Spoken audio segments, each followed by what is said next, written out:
Bonjour à tous, j'espère que vous allez bien. Allez, aujourd'hui on s'amuse, on réalise un flan, pas n'importe lequel, le flan girafe. Alors son histoire, c'est tout simplement une amie qui m'a contacté en me disant «Tu n'as pas vu une des dernières épreuves du meilleur pâtissier?» Comme j'ai arrêté de regarder depuis pas mal de temps, je ne savais pas. Bon, a priori, c'est passé à l'épreuve, elle m'a lancé le défi de le réaliser. Et bien écoutez, voilà, je le fais pour vous. Pour cette recette, on va commencer par réaliser une pâte sucrée. Vous allez mettre dans un récipient 115 g de farine, de la poudre d'amande, de la vergeoise, du sucre glace et 45 g de beurre pommade. Pas de panique, vous retrouvez comme à chaque fois la liste des ingrédients sous cette vidéo. Vous allez sabler tous les ingrédients entre vos mains. Vous allez ensuite venir y ajouter 25 g d'œufs. Alors c'est tout simplement un œuf que j'ai cassé dans un bol, je l'ai battu et j'en ai prélevé 25 g. Et vous pétrissez entre vos mains jusqu'à obtenir une jolie boule. Attention, on ne travaille pas trop la pâte quand même.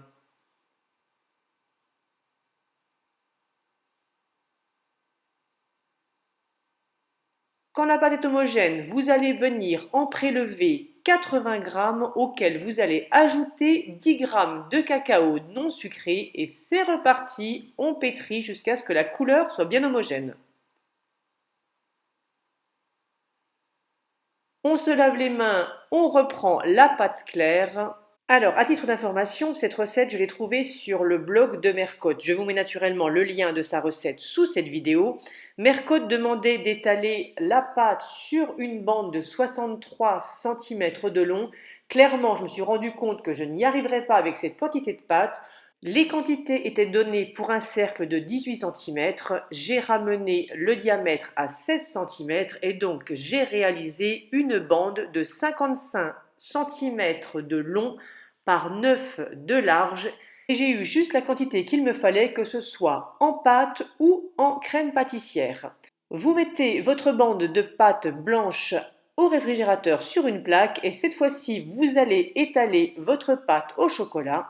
Alors il fallait des emporte-pièces, clairement je me doutais bien que je n'allais pas refaire un flan girafe toutes les semaines. J'ai décidé de ne plus acheter de superflu dans mes affaires, mon matériel de gâteau.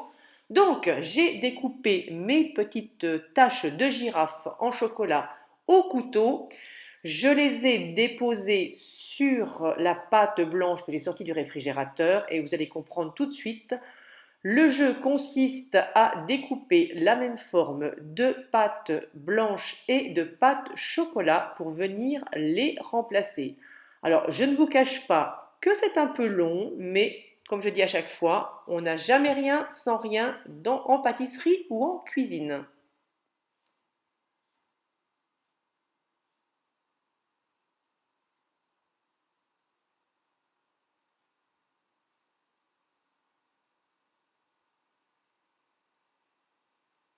Quand vous êtes enfin arrivé au bout de toutes vos tâches, vous allez venir l'étaler, vraiment appuyer très très doucement. C'est juste pour souder les morceaux. On ne veut pas étaler la pâte, on ne veut pas changer la forme des tâches. Et ça, c'est reparti au réfrigérateur. Avec toutes les chutes de pâte, eh bien vous avez compris. Alors oui, hein, on peut faire le dessous du flanc également en blanc avec des taches. Personnellement, je me suis dit que personne ne verrait la différence. Donc j'ai tout simplement juste mélangé à l'arrache mes deux couleurs de pâte pour faire une pâte un peu marbrée. Donc c'est ce que je vous disais, j'ai détaillé un cercle de 16 cm. Et vous voyez, ce qui reste autour, c'est vraiment tout ce qui me reste de pâte. Donc je n'aurais pas eu assez pour un cercle de 18 cm de diamètre. Vous réservez votre bande de pâte ainsi que votre cercle au réfrigérateur et pendant ce temps-là, on prépare la crème pâtissière. Alors vous allez récupérer et gratter les graines de 2 gousses de vanille. Oui, c'est pas la peine de me le dire. Je sais, je ne suis pas douée pour récupérer les graines des gousses de vanille. Mais j'y travaille, je vous rassure, j'y travaille. Bref, vous récupérez les graines des 2 gousses, vous les mettez dans une casserole avec 200 g de crème. Alors ne faites pas comme moi, privilégiez la crème liquide. Malheureusement, je n'ai pas trouvé dans le magasin où je suis allée sans carragénane. Donc, eh bien, écoutez, j'ai utilisé celle-là et je complète avec 615 g de lait. Ma crème, comme c'est une crème épaisse, je ne vais pas porter à ébullition parce que je risque de cuire ma crème et d'avoir des gros morceaux. Je l'ai juste fait chauffer à 80 degrés. Sinon, vous pouvez la porter à 100 degrés si vous utilisez de la crème liquide. Vous retirez du feu et vous laissez infuser et pendant ce temps, dans un cul de poule, vous allez fouetter 65 g d'œufs entiers avec 55 g de jaune d'œuf et 100 g de sucre. Vous ajoutez cette fois-ci 60 g de fécule de maïs et vous allez venir délayer votre préparation avec le mélange lait, crème et vanille. Naturellement, pensez à retirer les gousses de vanille.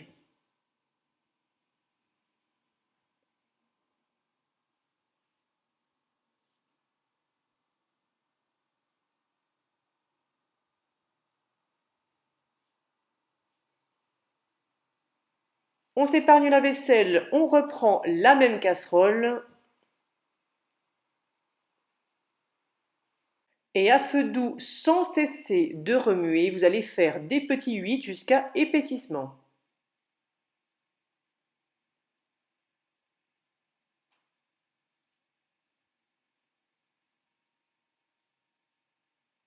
Voilà la texture que vous devez obtenir.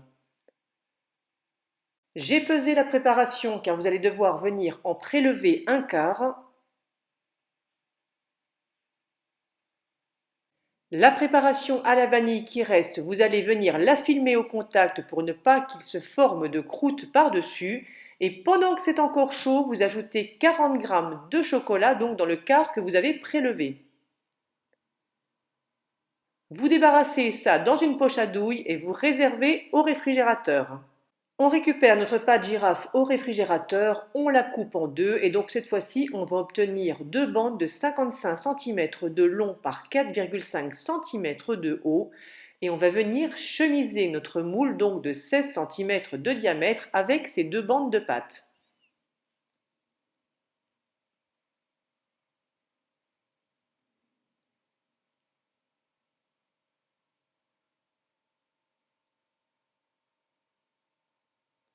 On retire éventuellement l'excédent de pâte.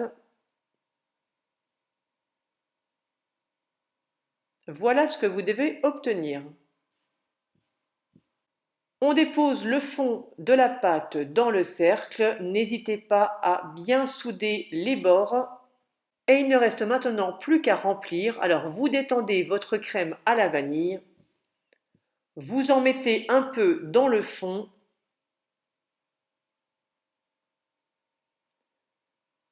Avec la poche à douille, vous faites des jolies boules de pâte de crème pâtissière au chocolat. N'hésitez pas à les faire généreuses, à les faire un peu plus hautes que moi je ne les ai faites pour que le motif se voit mieux à la coupe.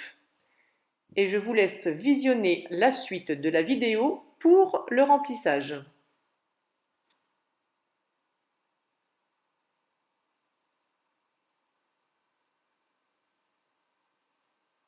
Il ne vous restera plus qu'à lisser la surface à la spatule coudée et à enfourner selon les indications de Mercotte 35 minutes à 180 degrés. Personnellement, je trouve que mon flan aurait supporté un peu plus de cuisson. J'ai rajouté 10 minutes, mais il aurait pu encore cuire plus longtemps. Vous le laissez refroidir sur le plan de travail, vous le réservez une nuit au réfrigérateur et voilà ce que vous allez obtenir le lendemain.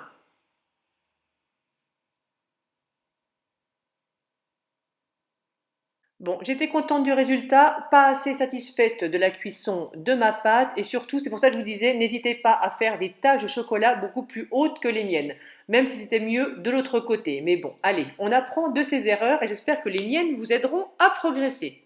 Voilà mes gourmands, on est arrivé au bout de cette longue vidéo. Vous avez vu, je me suis même amusée à faire une girafe en origami pour la photo. Ben oui, on s'amuse en cuisine, c'est comme ça.